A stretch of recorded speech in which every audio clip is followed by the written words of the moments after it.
किसी जंगल में टुनटुनी और बंटी नाम के एक पक्षी रहा करते थे।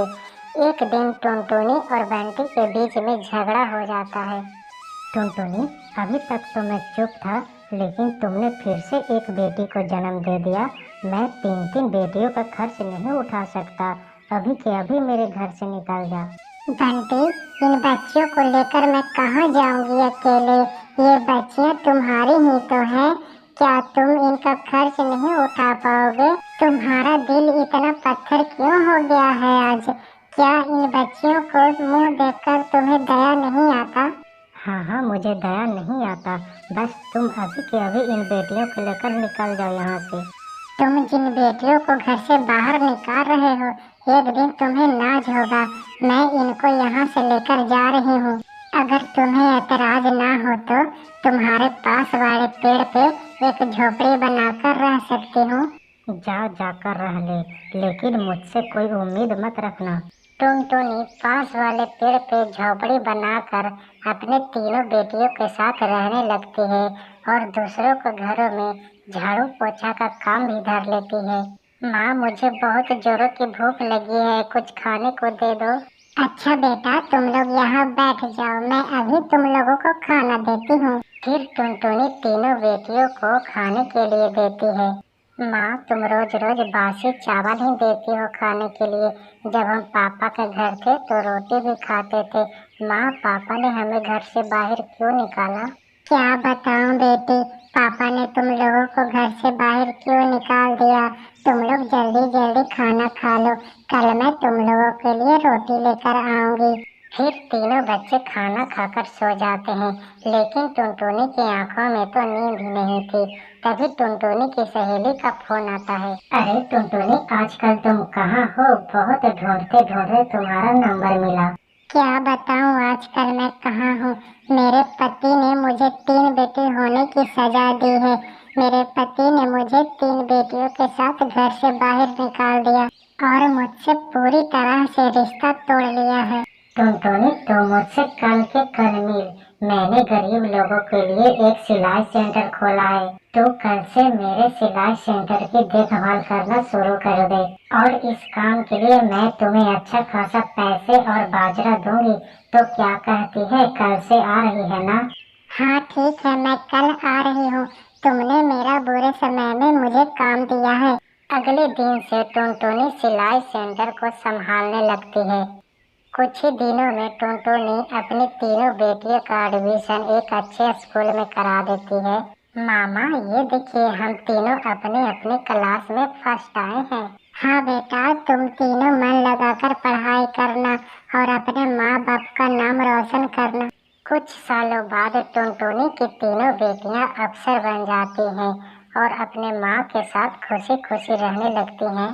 सुंदरबन जंगल में टुनटुनी चिड़िया अपने पति कालू कौवे के साथ रहती थी। टुनटुनी की शादी को अभी कुछ ही दिन हुए थे। एक रात टुनटुनी अपनी सास कोरी कौवी के साथ बैठी हुई थी। माँ जी, लाइए, मैं आपके पैर दबा देती हूँ। अरे नहीं बहू, तुम जाओ, कालू तुम्हारा इंतजार कर रहा होगा। अगर तुम नहीं गई तो वो नाराज हो जाएगा। ठीक है? ठीक है माँ जी, मैं जा रही हूँ, आप सो जाइएगा। अगर किसी तरह का कोई दिक्कत हो आवाज लगा लेना। फिर टुनटुनी अपने कमरे में चली जाती है।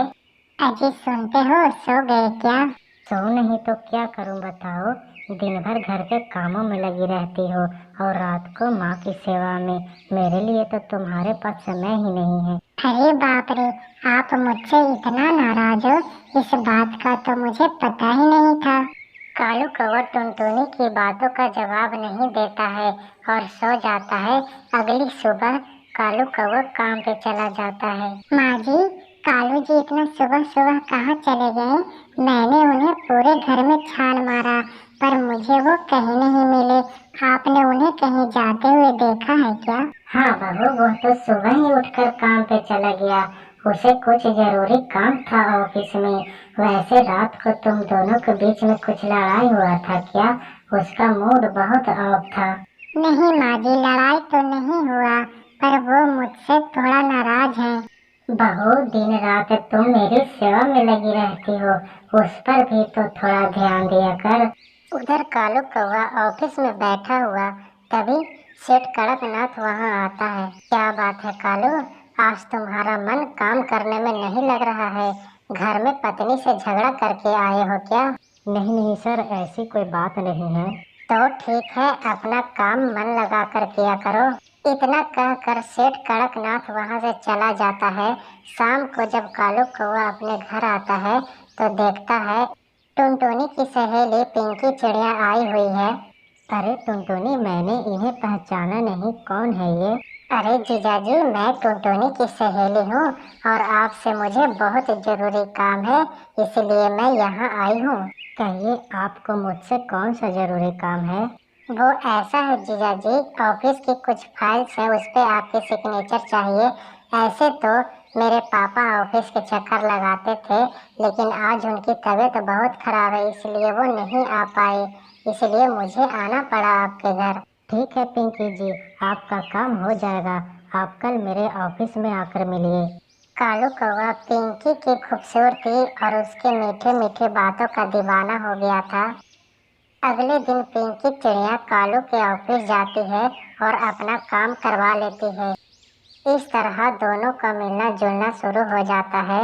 अब कालू कौवा जब भी ऑफिस से घर लौटता तो बहुत खुश होया करता था। टुनटुनी अपने पति का खुशी देखकर वो चैन की सांस ले पाती, लेकिन उसे क्या पता था कि उसके पति के दिल में कुछ और चल रहा है।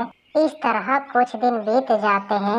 एक दिन टुनटुनी अपने पति से कहती है, कालू जी, हमारी शादी को काफी दिन हो गए हैं, लेकिन अभी तक हम लोग साथ में कभी फिल्म देखने नहीं गए हैं।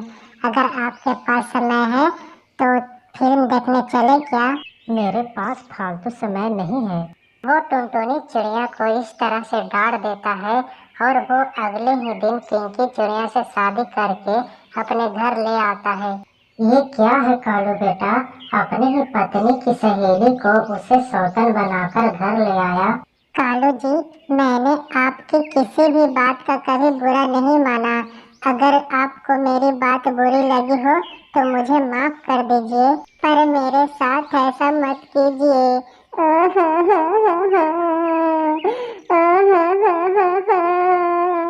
और तू तो मेरी सबसे अच्छी सहेली थी ना, तुझे मेरा ही घर मिला था बर्बाद करने के लिए। चल हट, मैं तुम्हारी कोई सहेली नहीं हूँ, मैं तुम्हारी सौतन हूँ, सौतन। सौतन, अपना जल्दी से बढ़िया बिस्तारा बांध और यहाँ से निकल। तू मुझे यहाँ से क्या निकालेगी? मैं खुद ऐसे पति के साथ यहाँ नहीं रहना चाहती। टुनटुनी रोते हुए वहाँ से चली जाती है और उसके पीछे पीछे टुनटुनी की सास भी उसके पीछे चली जाती है और दोनों सास बहू अपना एक अलग घोंसला बनाकर खुशी खुशी रहने लगती हैं।